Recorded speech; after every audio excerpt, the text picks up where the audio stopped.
Chapter 1. The silence hung heavy as Captain Eli Mercer's squad descended toward Vega Outpost, the only human settlement on this desolate, dust-blown planet. Through the small viewport of the dropship, Eli saw the cluster of structures below, half buried in the ochre sand, like bones slowly being swallowed by the desert. A chill gripped his gut. Something was wrong. There should have been lights, signs of activity, something. Instead, the outpost lay in darkness. "Captain," Lieutenant Maeve Torres said, her voice crackling through the comm, "I'm picking up residual energy signatures down there, but they're fading fast." Whatever happened, it happened recently. Eli grunted in acknowledgement, his gaze never leaving the lifeless landscape. "Prepare for touchdown. Weapons ready, but keep it quiet. We don't know what's waiting for us." Beside him, Private Sloan fidgeted, fingers tapping nervously on the trigger guard of his rifle. Eli glanced over, noting the young soldier's clenched jaw and wide eyes. Sloan was new to the squad, fresh out of basic training.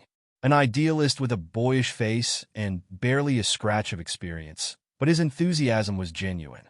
He'd idolized Eli from the start, something Eli found both flattering and mildly exhausting. "Keep it together, Private," Eli murmured as the dropship touched down with a jolt. "Yes, sir." Sloan forced a determined nod, gripping his rifle a bit tighter. Behind them, Torres adjusted her gear, her face a mask of grim focus. They stepped off the dropship, boots sinking slightly into the fine, copper-colored sand. The air was thick, carrying a faint metallic tang that clung to the back of their throats. Eli scanned the area, eyes narrowing as he noticed several abandoned supply crates scattered haphazardly around the outpost perimeter. "This doesn't feel right," Torres muttered, her voice barely audible. She pointed to a torn piece of fabric caught on the corner of one crate. Bloodstains darkened its edges. Eli's hand tightened on his rifle as he motioned for his squad to advance. They moved in silence, the only sound the crunch of sand beneath their boots and the occasional low hum from Torres' scanning equipment. Every shadow seemed to stretch, twist, daring them to come closer. They reached the main hub, the central structure of the outpost, its metal surface scored with deep, jagged cuts. Eli's eyes traced the gouges, recognizing the precision and force it would have taken to make such marks. This wasn't an accident. It was an attack. "Lieutenant, any idea what could have done this?" he asked, keeping his voice low. Torres crouched by one of the cuts, brushing her gloved fingers along its edge. "No human tool, that's for sure. The edges are too smooth." It's almost like she trailed off, her gaze hardening, like something melted its way through. Sloan's eyes darted around, his breathing growing shallower. "So, what are we dealing with? Pirates? Some new kind of tech?" Eli glanced at him, expression unreadable. "Let's not speculate. Focus on the mission. Torres, get that door open." "Sloan, cover the entrance." Torres nodded, her fingers deftly working to bypass the lock. The seconds stretched, each one dragging with a tension that seemed to coil tighter around them. Finally, the lock released with a faint click, and the door slid open.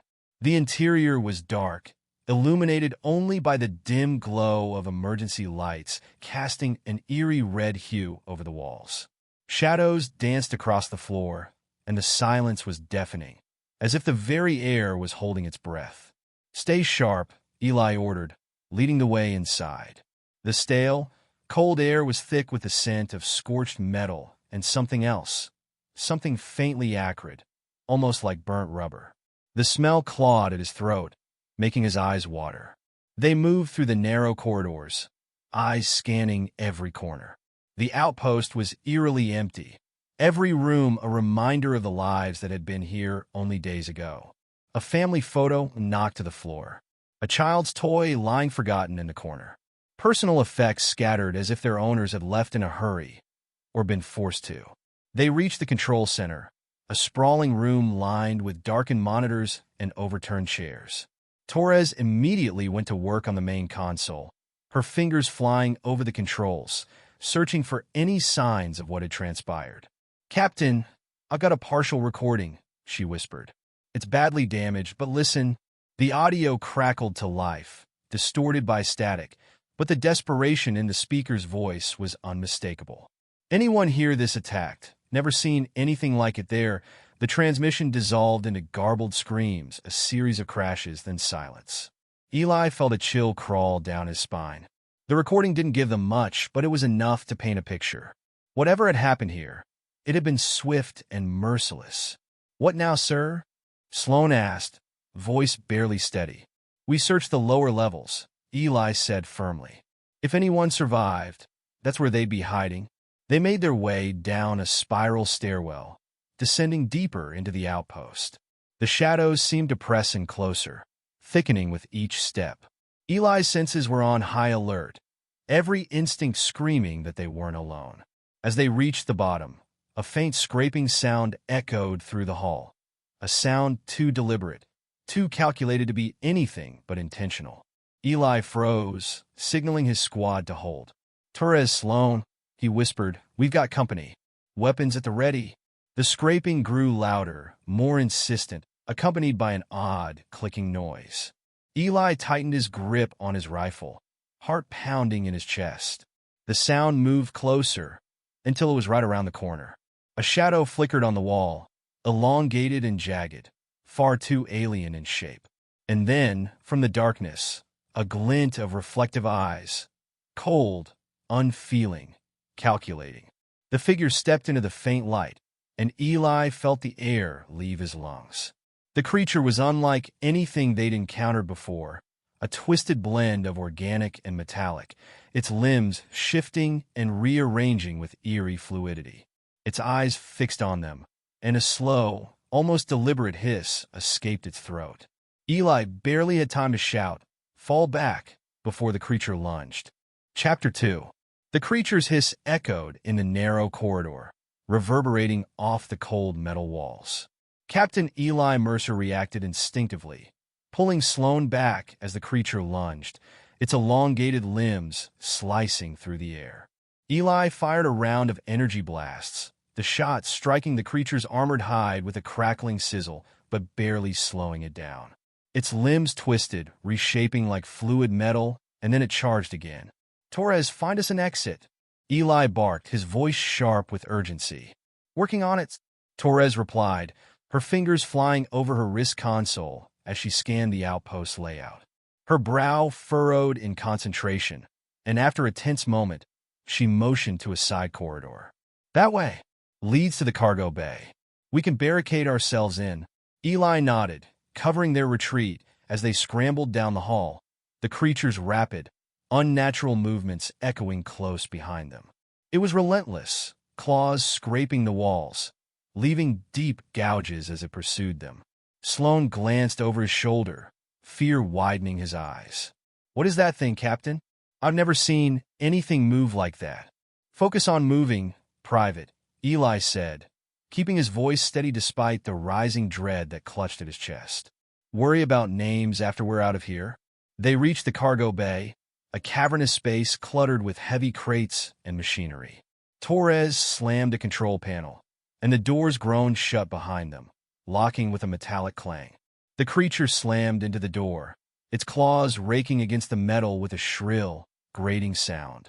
They barely had a moment's respite before it began pounding, denting the thick metal with each impact. "This won't hold it for long," Torres said, backing away from the door. Her eyes darted around, calculating, looking for options. "It's adapting too quickly, almost like it's learning." "Learning?" Sloan echoed, his voice trembling. "You mean it's studying us?" "Could be," Torres replied, her tone flat. "Its movements, its reactions, it's not just chasing us blindly. It's testing us." Eli considered this, a grim realization dawning. They weren't dealing with a mindless predator. This creature was calculating, observing, and reacting to their every move. He forced his mind to focus. Panic wouldn't help now. They needed a plan. "Torres, can we rig something to slow it down? Anything in this cargo bay we can use?" he asked, scanning the crates for any helpful equipment. Torres nodded, her gaze sharp as she studied the contents of the bay. "Those fuel cells over there," she said, pointing to a stack of metal canisters in the corner. If we rig them to overload, it could create a blast strong enough to buy us time. Maybe even injure it. It's better than waiting to be torn apart, Eli agreed. Sloan, help Torres. I'll cover the door. The two sprang into action, quickly arranging the fuel cells and connecting them with a makeshift fuse from spare wiring. Eli kept his rifle trained on the door, every nerve on edge as the creature's relentless pounding grew louder, more aggressive. The door buckled, dents rippling across its surface, and with one final, ear-splitting crash, it burst open. Eli opened fire, the shots peppering the creature's form, but it moved faster now, evading his blasts with unsettling precision. Its reflective eyes glinted in the dim light as it paused, assessing, as if recognizing the trap they'd set. Now!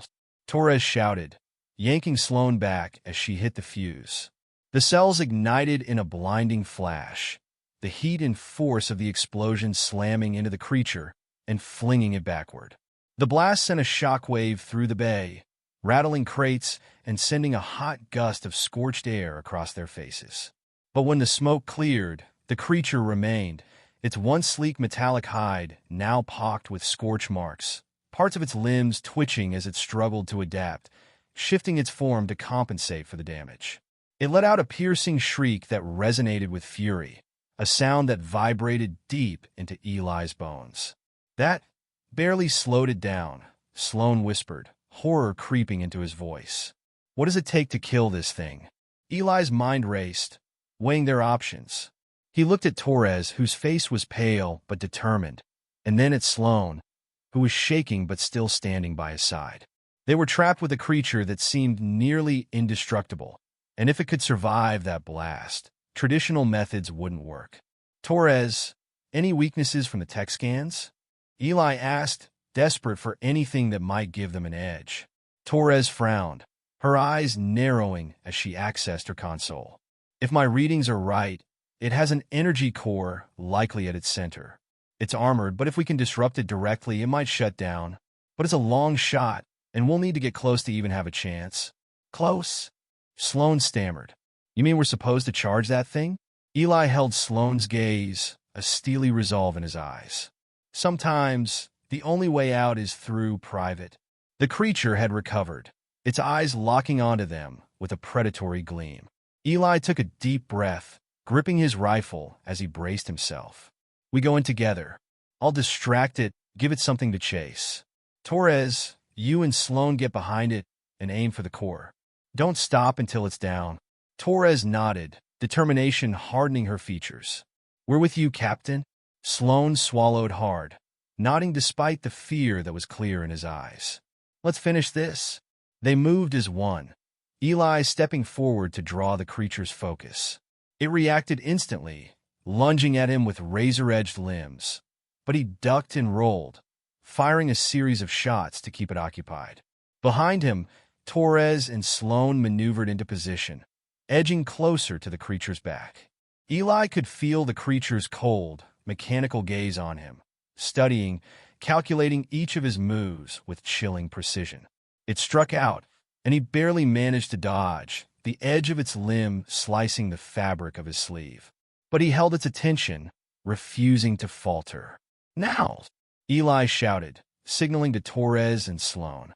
They leaped into action, charging at the creature's exposed back. Torres aimed directly at the core, firing a burst of energy rounds that struck true.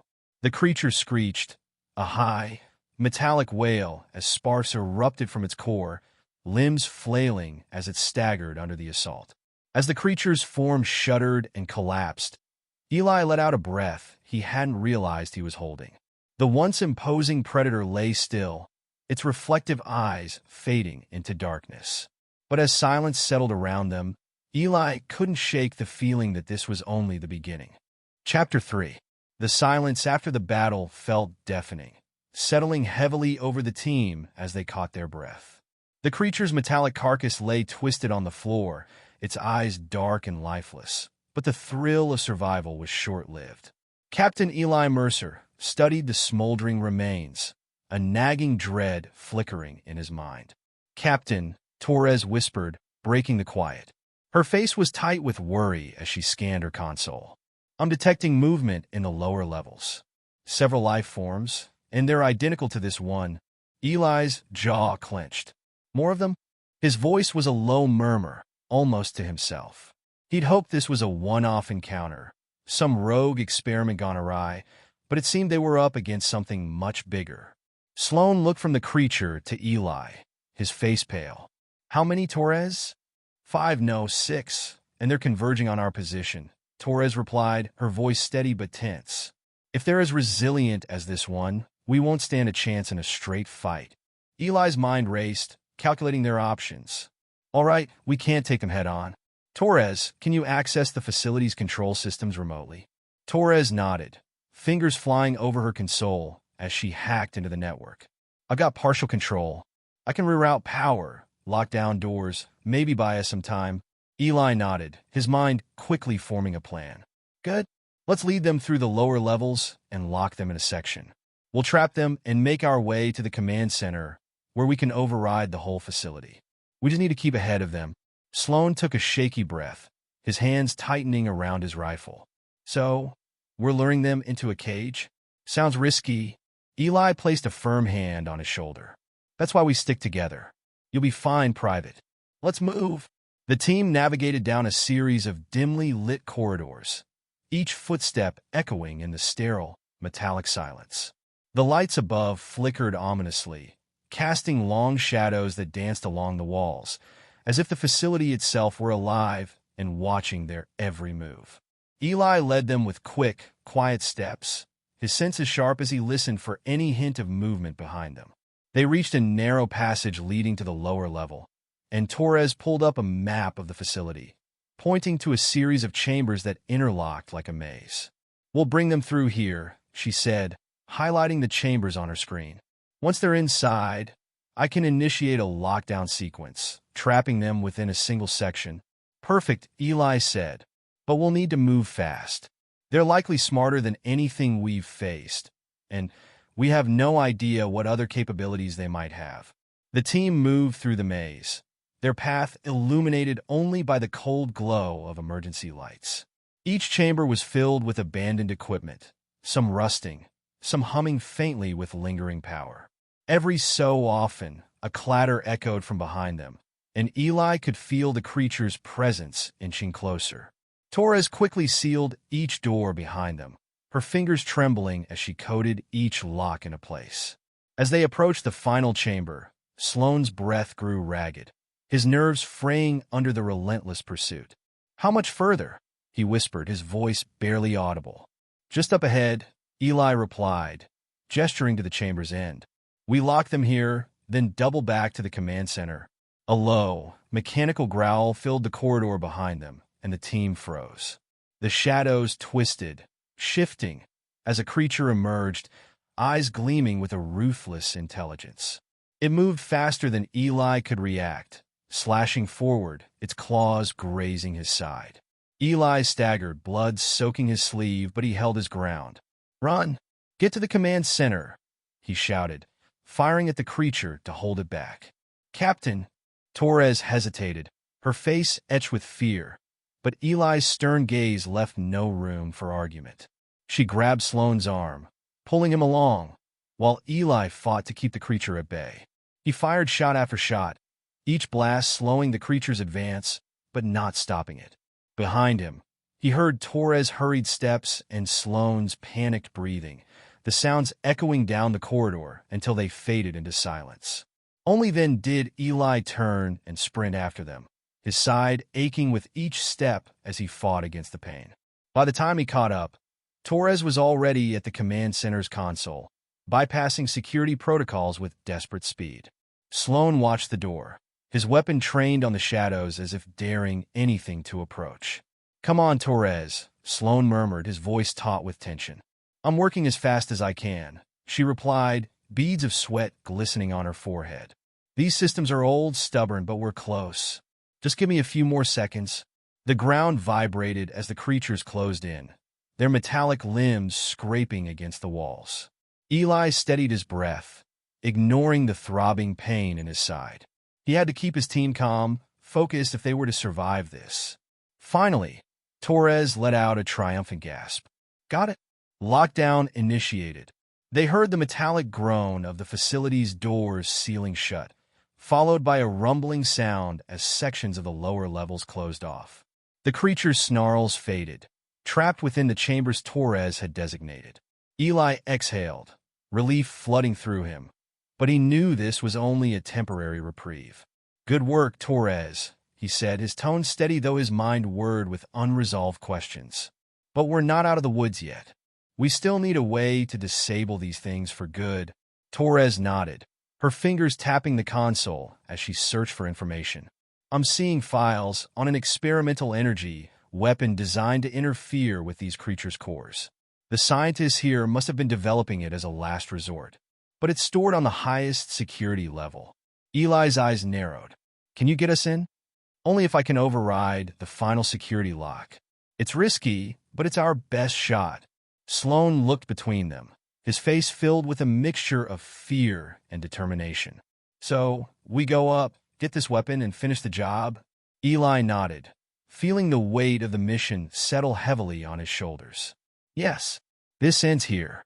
No one else should have to face what we've seen here. As they moved to exit, the lights flickered, plunging them into near darkness before returning with a dim, flickering glow. Eli felt a chill crawl up his spine. It wasn't just the creatures that haunted this place. It was the secrets, the knowledge buried in each darkened corner. He steeled himself, glancing at Torres and Sloan, their expressions mirroring his own grim resolve. The battle wasn't over, but they had a plan, a purpose. Stay close, stay sharp, Eli murmured, gripping his rifle. We're finishing this? With a final nod, they stepped forward, heading toward the unknown depths of the facility, prepared to face whatever else lay in wait. Chapter 4. Eli steadied his breathing as he led Torres and Sloan through the narrow corridor leading to the upper security level. The walls, lined with warning signs and flickering emergency lights, seemed to close in around them as they moved closer to the lab housing the experimental weapon.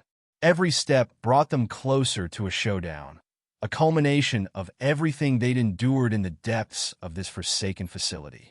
Captain, Torres whispered, her voice barely audible. The security lock should be just up ahead. Once I bypass it, we'll have direct access to the lab. Eli nodded, glancing over his shoulder to ensure Sloan was still with them. The young soldier's eyes were wide, his knuckles white as he gripped his rifle, but he kept moving forward, his jaw set with determination. They'd come too far to turn back now, and Eli could feel the weight of responsibility pressing down on him. Every choice, every risk had led them to this moment. They reached the steel door, massive and imposing, with a terminal flickering beside it. Torres immediately set to work, her fingers a blur on the touchscreen as she overrode security protocols. Behind them, the distant hum of the facility pulsed like a heartbeat, echoing in the silence. Almost there, Torres muttered, biting her lip in concentration. A soft chime sounded, and the door slid open, revealing a sterile, white laboratory filled with rows of equipment and consoles. At the center of the room stood a cylindrical containment chamber, the weapon they sought glowing faintly within. Sloan let out a shaky breath. That's it? That's the thing that's going to stop those creatures. Torres nodded, approaching the chamber. If the research logs are correct, this weapon emits an energy pulse that disrupts their core functions. It should be enough to disable them, at least temporarily. But we only get one shot. Eli stepped forward, his gaze fixed on the weapon. It was sleek and compact, with a series of glowing nodes along its frame that pulsed with a quiet power. Carefully, he lifted it from the chamber, feeling its weight settle into his hands. There was a cold precision to its design, a testament to the scientists who had once worked in this place. Let's hope this thing does what it promises, he said, strapping the weapon to his side. We'll head back to the control center and lure the creatures there. When they're in range, we activate the pulse. Sloan's eyes darted around the room, his voice barely a whisper. And if it doesn't work? Eli met his gaze, unflinching. Then we improvise. We'll find another way, but we don't back down. With the weapon secured, the team retraced their steps, moving through the dim, labyrinthine halls. Shadows clung to the walls, and the facility seemed to hold its breath, waiting for the inevitable clash. Eli's senses sharpened with each step, the silence amplifying the distant clatter of metal on metal. As they neared the control center, Torres glanced at Eli, her voice hushed. "I'll access the cameras, Captain. We'll know exactly when the creatures are approaching." Eli nodded, taking a position at the entrance. The control center was dark, the screens casting an eerie glow as Torres pulled up the live feeds. On one of the screens, a line of sleek, metallic forms moved down the corridor, their eyes glowing with a cold, calculating intelligence. They were almost graceful in their movement, like predators stalking prey, and Eli felt a chill settle over him. "They're close," Torres murmured, her fingers flying across the console. "I'll seal the outer doors once they're inside." Sloane's grip tightened on his rifle, his eyes fixed on the screen. "They're not going to stop, are they?" "No," Eli replied quietly. "Not unless we stop them." The creatures advanced, their footsteps echoing louder, closer. Torres locked the final door, sealing them within the control room. The creatures paused just outside, as if sensing the trap, their eyes scanning the area with an unsettling awareness. "Ready the pulse," Eli ordered, positioning himself in front of the others. "On my mark." The creatures began to pound on the door, their claws screeching against the steel. Eli could feel the vibrations underfoot, a relentless rhythm that matched the racing of his own heart. Sweat beaded on his brow, but he kept his stance firm, his eyes focused on the door. 1. Eli counted down, his voice steady despite the dread knotting in his stomach. 2. The door buckled, the creature's claws tearing through the steel. Eli held his ground, waiting until the last possible moment. 3. Now! Torres activated the pulse, and a wave of energy burst from the weapon, flooding the room with a blinding, electric light. The creatures staggered, their metallic bodies sparking and convulsing as the energy tore through their cores. One by one, they collapsed, their limbs twitching as the light dimmed from their eyes. Sloane let out a breath he hadn't realized he was holding, his shoulders slumping in relief. It worked, it actually worked. Eli scanned the room, his gaze lingering on each creature's lifeless form. But his instincts warned him not to celebrate just yet. "Stay sharp. We're not done until we're out of this place." As they moved through the wreckage, a faint hiss filled the air, and Eli's blood ran cold. One of the creatures, though damaged, was still functional, its eyes flickering back to life. It let out a guttural snarl, its limbs jerking as it struggled to rise. "Back!" Eli shouted, raising his rifle, but the creature lunged with surprising speed, slamming into him. He hit the ground hard, his vision swimming as he wrestled against the creature's weight.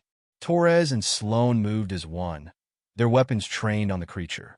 A burst of gunfire filled the air, bullets piercing the creature's frame until it finally slumped, lifeless, on top of Eli. Sloane and Torres quickly hauled it off him, their faces pale and shaken. Eli pushed himself to his feet, his breaths coming in ragged gasps. "Let's get out of here." Together, they navigated through the winding corridors, the weight of exhaustion and adrenaline settling over them. The facility was eerily silent now, as if mourning its fallen guardians. Finally, they emerged into the open air, the sky stretching wide and clear above them. Sloane turned, taking a final look at the facility. "We really did it, didn't we?" Eli nodded, the enormity of what they'd accomplished slowly sinking in. "Yeah, we did." They stood in silence for a moment, the gravity of their ordeal settling into their bones. But despite the darkness they had faced, there was a glimmer of hope, a reminder that, in the face of any threat, humanity's resilience would always prevail.